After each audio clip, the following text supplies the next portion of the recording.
Welcome to our Football Officials video training series. We're studying the National Federation of High School Rules and five-man mechanics. This video is produced by the Arkansas Association of High School Officials. We're helping good officials get better. Technical assistance provided by Dax Hill, Greg Dowdham, and George Demetrio. Our producer is Matt Biven. Executive producer is Walt Coleman. And I'm your host, Todd Allen.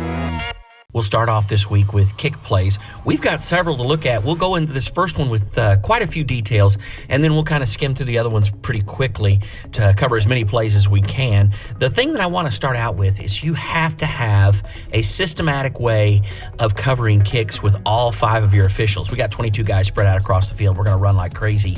And if you don't have a plan on how you're going to cover these and cover that in your pregame every week, you are just a time bomb ticking away waiting for a catastrophic event to happen, and no one's going to see what it goes on, and we're not going to properly officiate the play. So pregame, very, very important. What I like to do is kind of take these players in the kicking game and divide them up among the five officials on the field. We've got 11 guys kind of stationary in the middle of the field, or spread out on the field, I should say, on a line.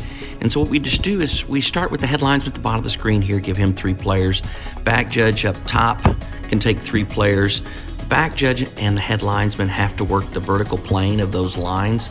So it's pretty important that you don't focus at the initial kick on these 3 players. You officiate your line, and then we can give the line judge and the umpire a couple players toward the middle of the field, and the referee can take the kicker. And now we've kind of got to start the first 10 yards how we're going to officiate the play, and this is on a normal kick that goes down the field. Short free kicks, or when we have officials in the box, all bets are off. We've got to change everything that we do. But so we'll talk about this one first. Maybe we'll get to short free kicks in the year, but let's talk about this one first, and let's watch this play and how it develops. And I want to stop it because I want you to pay particular attention to this player, number 12 right here. Little guy going to come out, and he is going to get after you. So we watch. This is the first threat down the field, and this is what I was talking about transitioning. We have to know in primary coverage who is covering this area, whether it's the line judge or the head linesman. Looks like in this case it's the head linesman, but you see the line judge does have a look at it. And but we have to have somebody with eyeballs on this guy, and then we just look at this is the first wave of players. So if I am the line judge and the head linesman, I am going to be keen on this first wave. Same thing for the umpire here. And I'll just say this too, and we'll talk about this more in some detail at some other time, but I absolutely hate the place we have the umpire in high school mechanics. This is not a look that he's used to having, and now we've got him right here in the middle of forward progress, and looking at this play at this point, it's just a very, very challenging look for him because it's something so different. The outside of the field looking in, and at the point of attack with ball carrier, he's much more acclimated to seeing the play from behind where we actually have the line judge. So we've talked about that, and just something we're going to have to work with and do our very best on this play. But we got to focus on this first wave of players, and back judge, you're going to have to clean up the back side of the play and look at these players that are straggling. Referee, you've already transitioned. You're right at the point of attack with the inside out look. That's going to give us a hook and turn or a hold at the point of attack. Just very, very critical that you cover this in pregame and that you guys have a way of dissecting these plays and looking at them on film and seeing how you did, where you were in the transition and who you were covering and what your keys did. It just gives you a really good look, and it gives us the best chance of officiating these plays correctly. Let's move through this one. And we just see as this player hits, this is not a blindside block. He's coming from the front. He does lower the target. If I back this up a little bit, you see his head's coming down. He is lowering the target to hit this guy in the chest, but he still decleats the guy, which, it's when you see this on the field at full speed, you're just like, oh, it's just a nasty block. And when I slow it down, we also know from our research that the majority of these players receive concussions from their head impacting the turf. And you see this guy's in double jeopardy because he takes a knee to the back of the head too, which is also very, very dangerous for risk for head injury. And, you could risk an injury to a knee here from a player that's fallen over. It's his teammate. But so number 12 gets 2 guys with 1 lick, and that's a nasty block, but it does appear to be completely legal, in my opinion. But it is a rough shot. But the important thing about watching this play and looking at this blocker is you absolutely have to know where he's coming from. Don't get to it late, think it's a blindside block, because it is so violent, but it's not. comes from the front, and we know that if we have solid keys at the start of the play, we transition in primary coverage, we recognize the first, second, third threats down the field, we get eyeballs on them, we're going to give ourselves the best chance to get these plays right. Now I want to go to the end of the play, and I want to clean this up. I'm going to pick on you just a little bit if you're in this play, but I want to shop now. So these two officials, 1 and 2, both stopping the clock, eyeballs in. So you look at this mass of players right here, and I want to point these two officials out. They're both crashing in, but they're not stopping the clock. The only thing as a game official that you need to emphasize when you're officiating the game is your signals. And on a kick play like this, all 5 officials should be stopping the clock. If you're the primary official on the coverage, you get a quick glance at the clock and make sure it does stop. Back judge referees, I would expect you to be secondary coverage on making sure the game clock stops, and you don't have to stare at the clock. You just have to momentary glance at it and get a snapshot. You know this is the first play of the game. So you know that clock's going to be at 11:50 something. So you just get a quick eyeball on it, and then you get right back into the middle of the field where all these jerseys are mixed up, and you make sure you clean this play up.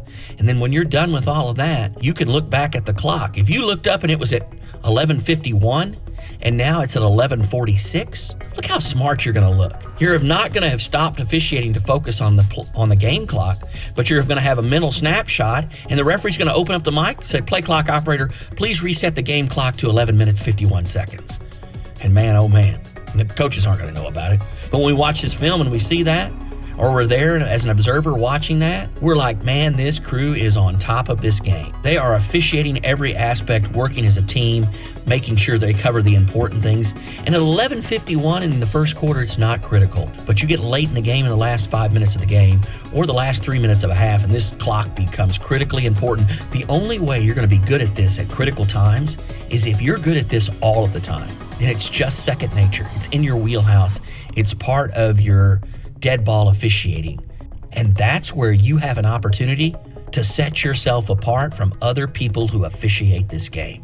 And if you're watching this video, I know that's exactly what you want to do. All right, so let's work this play now with the same premise that we talked about in the first play. And this is the same teams.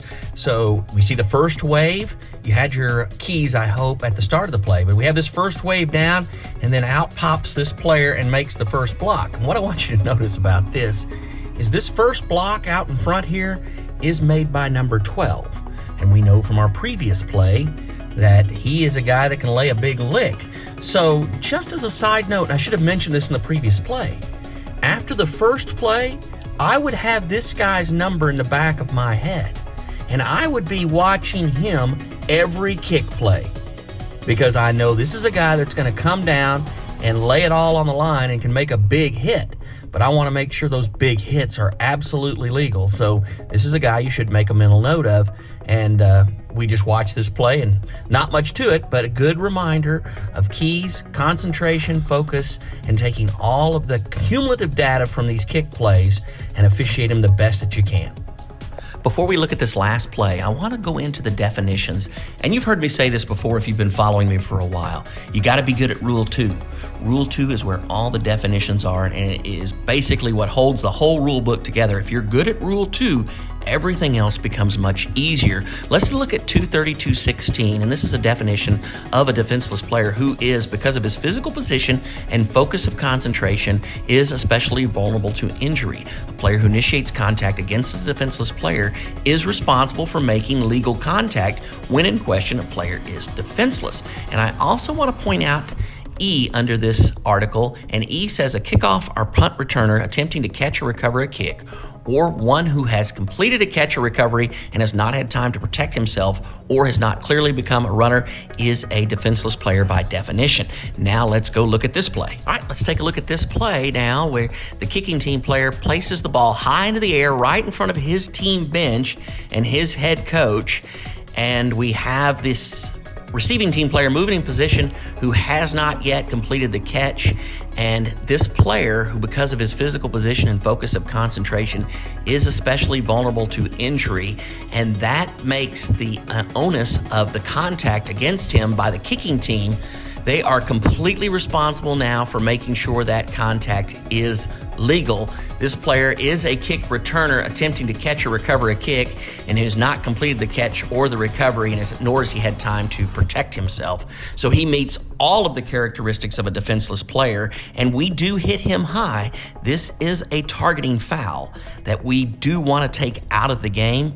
We just don't want to put our student athletes in this position to try to defend themselves, and he does get hit high, and this is a targeting foul, and we should disqualify on this play. Again, I can't emphasize this enough.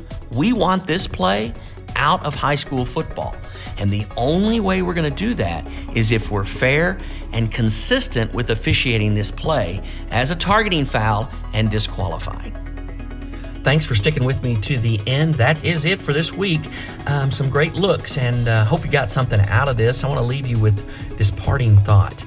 In your officiating career, it's a cumulative thing. You're not going to be graded by your first year. You kind of pack things in, you learn from them, you make mistakes, you get better, you grow and develop as an official, and every year you get better and better. And at the end of your career, it is the culmination of your work that decides what type of an official you have been. Now, that is not true of a disqualification foul, and we looked at one today. It is not cumulative. You don't get to the fourth quarter and what is and what is not a disqualifying foul has changed. If it's a disqualifying foul in the fourth quarter, it's a disqualifying foul the first play of the game. And the reason I say that is too many times we've had officials tell us, well, we had just had enough. This had gone on all night, blah, blah, blah. And then it becomes a cumulative thing. So what happened in the play wasn't what disqualified the player. It was what's happened the whole game and how the game's been managed. And then this player does this, and so we decide to make a statement, take a stand, put a flag in the ground, draw a line, whatever you want to say. But when you tell me that we've had this type of stuff happening all night, or you give me some kind of cumulative statement about why you disqualified, I know right then that the disqualification was incorrect. So just keep that in mind. Judge every play for what it is during that play. And remember, as a game manager, when you disqualify a player because of continuing conduct, it's because you haven't effectively managed the game. It can be an indictment on us.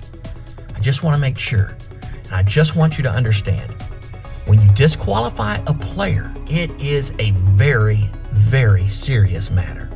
So I don't ever want you to take it lightly or make it cumulative. ToddAllen65@gmail.com. If you'd like to share something with me, tell me how your crew's using this game. Just let me know how your season's going. I'd love to hear from you.